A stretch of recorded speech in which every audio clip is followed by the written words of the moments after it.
Yasser Morazán, te agradezco el tiempo para esta entrevista. Quiero iniciar conociendo tu valoración sobre la participación de algunos exiliados en Costa Rica en la reunión, en el encuentro que sostenían miembros de la Unidad Nacional Azul y Blanco y también de la Alianza Cívica. Hemos visto algunos de tus publicaciones donde de alguna manera celebras esa participación ciudadana, digámoslo así, de estos exiliados contra los miembros de la Alianza Cívica y de la UNAM.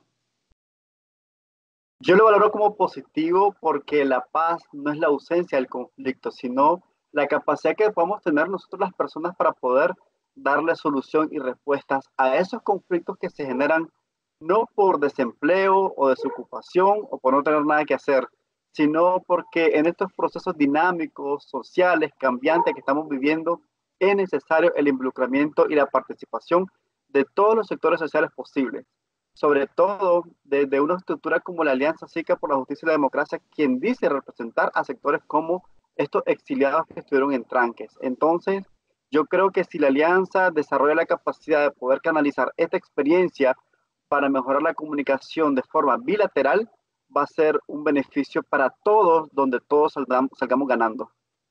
Entonces, tu valoración es que, ¿qué lección dejaría esto? Parte de lo que acabas de mencionar es la comunicación. ¿Sería eso o hay otros aspectos que deja como lección este encuentro que se dio repentino, donde también se escucharon alguna alteración de tonos de parte de exiliados acá en Costa Rica?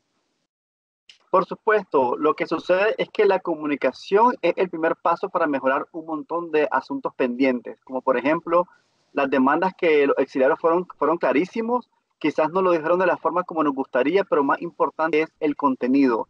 Ellos dijeron, por ejemplo, que necesitan ayuda humanitaria, representatividad, transparencia, que se han tomado en cuenta, escuchar sus necesidades y también un paro nacional indefinido. Entonces yo creo que más que situarnos nosotros desde una posición vertical y dogmática, tenemos más bien que desarrollar la capacidad de poder entender quiénes son estas personas, qué necesitan, cuáles son sus características y dinámicas y su forma de hacer las cosas.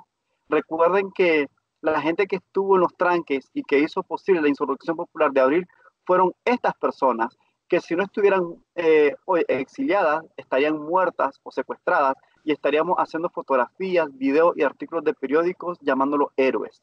Entonces no los podemos olvidar, no los podemos abandonar a su suerte, sino incorporar en esos viajes, en esas reuniones, en esas fotografías, en un plan de trabajo y así darle, evacuar sus necesidades.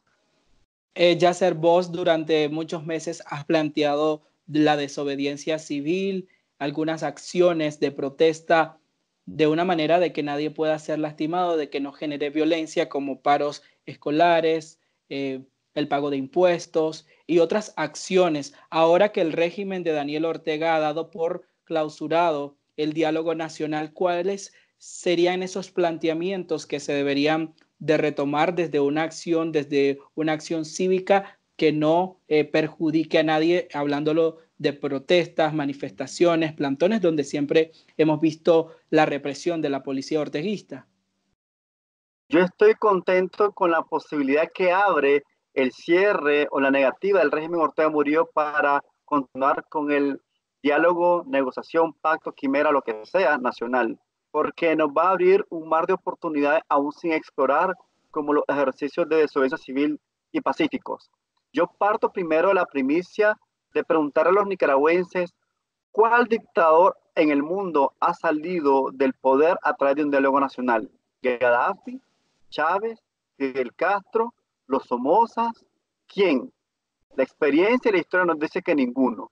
También parto de la primicia que la comunidad internacional no nos va a solucionar los problemas a través de la presión mediática internacional política, porque actualmente en el mundo hay un promedio de 40 países que tienen dictaduras o regímenes represivos. La comunidad internacional ha podido hacer poco o nada para liberar a esos ciudadanos de sus respectivas dictaduras. El mejor ejemplo es Venezuela. Si las condenas, si las resoluciones, si los comunicados se resolvieran en crisis, Venezuela hoy sería una potencia mundial.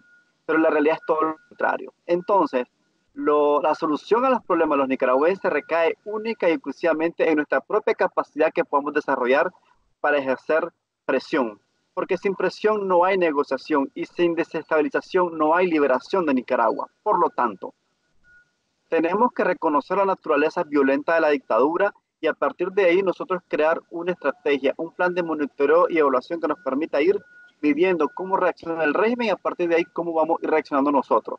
Por lo tanto, mi llamado es al anonimato y a la clandestinidad. Si el régimen no quiere que hagamos, entonces dejemos de hacer. Vaciemos las arcas del Estado, vaciemos las instituciones públicas, vaciemos las universidades y las escuelas, vaciemos la presencia masiva de nicaragüenses en cualquier evento turístico, cultural, educativo, recreativo convocado por el régimen. Que el régimen sienta que ya no tiene pueblo soberano a quien gobernar.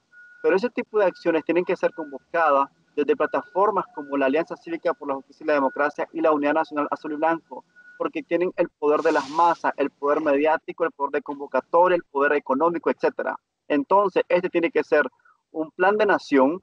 La unidad no tiene que ser para fotografías y para quedarnos bien unos con otros. Tiene que ser para construir un plan de trabajo, acciones concretas, y planificar y convocar al pueblo. Entonces, digamos que yo le he entregado a la Alianza y a la unidad un documento que contiene más de 20 actividades con más de 30 acciones que pretenden debilitar económica, política, social e institucionalmente al régimen Ortega Murillo. Tenemos que estar claros que lo que queda para Nicaragua es resistir o resignarnos. Yasser, vos has llamado también al paro nacional. También esa fue una de las solicitudes que hicieron los exiliados en Costa Rica a los miembros de la Alianza Cívica y de la UNAV. ¿Qué prudente debe ser en estos momentos u oportuno un paro nacional en Nicaragua cuando la economía, pues, estamos viendo de que cada día va en declive? ¿Cuál es tu panorama al respecto de hacer un paro nacional en estos momentos en Nicaragua como medida de presionar al régimen Ortega Murillo? Yo creo que en este contexto de incertidumbre, lo que decimos hoy no necesariamente es la misma formación que tenemos que sostener mañana, porque el contexto nos plantea nuevos desafíos y nosotros tenemos que tener la mente flexible para estar reaccionando y acomodándonos a eso. Si es cierto, en un inicio yo llamé y convoqué a un paro nacional y les proponía, por ejemplo, a los empresarios y a la alianza que sea un paro escalonado, un paro por gremio social, por sector económico, por departamento, etcétera. Después de el cierre de negocios como el de mi tía, yo no quiero que ningún otro nicaragüense se quede sin su medio de subsistencia. Entonces, yo no me aferro a mi idea y en este momento yo no estoy convocando a un paro nacional indefinido por muchas razones. La primera es porque no estoy en Nicaragua. La segunda es porque yo entiendo el miedo de los empresarios. Y la tercera es porque yo no convoco actividades en las que yo no puedo o quiero participar por un tema de coherencia y de ética y responsabilidad. Entonces, yo creo que esa es mi postura muy personal, pero no descarto la validez que otras voces están diciendo.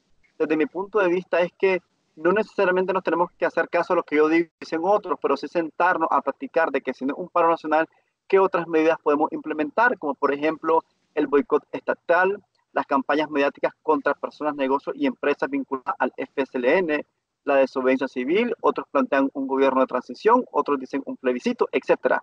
En este contexto, los nicaragüenses nos han demostrado que lo que más sobra es ideas. Lo que no hay es voluntad política por parte de estas personas con capacidad de convocatoria para planificar y ejecutar.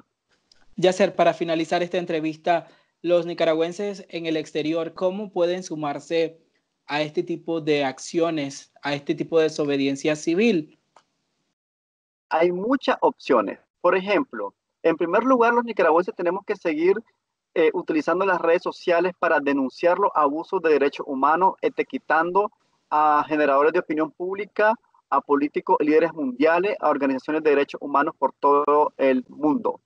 Por otra parte, también la diáspora nicaragüense, los exiliados, tenemos que seguir llamando por teléfono a congresistas, a senadores para pedir sanciones políticas individuales y colectivas, como por ejemplo hacia el ejército de Nicaragua. También la diáspora podría empezar a visitar los ministerios de turismo o su equivalente en los países de residencia para pedir que coloquen alertas de viaje de derechos humanos hacia Nicaragua, tanto en las empresas de aviones, cruceros y turoperadoras. También Se tienen que seguir mandando ayuda económica a los periodistas, medios de comunicación independientes, líderes mediáticos, gente que está trabajando por la lucha nacional. La diáspora puede seguirse sumando a estos paros temporales de remesas familiares. En este momento estamos ejecutando un plan del 1 al 15 de agosto. No hay que mandar dinero a Nicaragua.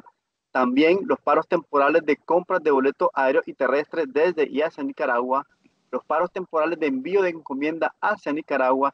Y así sucesivamente tenemos que ir identificando este tipo de acciones que no requieren utilizar tu cuerpo como trinchera humana, pero sí tus ideas.